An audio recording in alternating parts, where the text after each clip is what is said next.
Bienvenue à notre discussion du jour. On se base sur des notes assez intéressantes sur l'art de négocier. Plus spécifiquement, on va parler de la concession. Tu sais, souvent on pense que céder, c'est un peu, c'est perdre. C'est souvent vu comme ça, oui. Mais les sources qu'on a ici, elles suggèrent autre chose. Que concéder, ça pourrait en fait être une tactique vraiment puissante. Notre objectif, là, c'est de comprendre comment lâcher certains points peut finalement nous renforcer.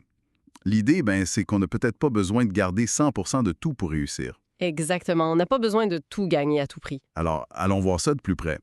Un point vraiment central dans ces notes, c'est cette idée de céder sur des choses moins cruciales pour nous, Oui, mais qui, pour l'autre personne, ont une vraie valeur. Ça, apparemment, ça peut changer la donne. tout à fait. Et ce qui est fascinant, c'est le pourquoi derrière ça. Les notes parlent du mécanisme psychologique, le principe de réciprocité. La réciprocité. Oui, quand on fait une concession, même une petite, ça déclenche comme un réflexe chez l'autre, une espèce de besoin d'équilibrer les choses. Ah, comme une dette informelle, genre. Un peu, oui. Ça le rend plus ouvert à nous donner quelque chose en retour. Fait que ça transforme la concession. C'est plus juste une faiblesse. C'est une action réfléchie. Voilà, c'est stratégique. On donne un peu sur quelque chose de secondaire pour potentiellement recevoir beaucoup plus sur ce qui compte vraiment pour nous. C'est comme un investissement, là. C'est contre-intuitif, mais logique quand on y pense. Les notes donnent même un truc pratique. Identifier d'avance ce sur quoi on peut être flexible. Mhm. Ces points-là deviennent comme des cadeaux qu'on peut offrir. Puis si on le fait bien, comme un geste sincère, ça augmente nos chances d'avoir ce qu'on veut vraiment. Exactement. La façon de présenter la concession compte autant que la concession elle-même. Mais là, attention. Oui. Et les notes insistent vraiment là-dessus.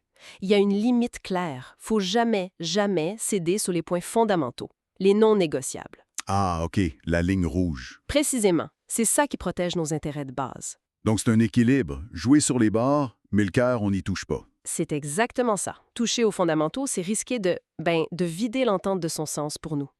Toute la stratégie repose sur une bonne préparation pour savoir ce qui est essentiel puis ce qui est accessoire. Savoir où on peut bouger, où on doit tenir bon. Voilà.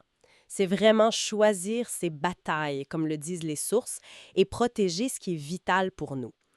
Donc, en résumé, la concession, c'est un outil puissant, mais à double tranchant. Bien utilisé sur le secondaire, ça aide beaucoup, ça crée de la bonne volonté. Mais dangereux si mal placé. Exact. Appliqué aux fondamentaux, ça peut nous mener tout droit vers un mauvais accord.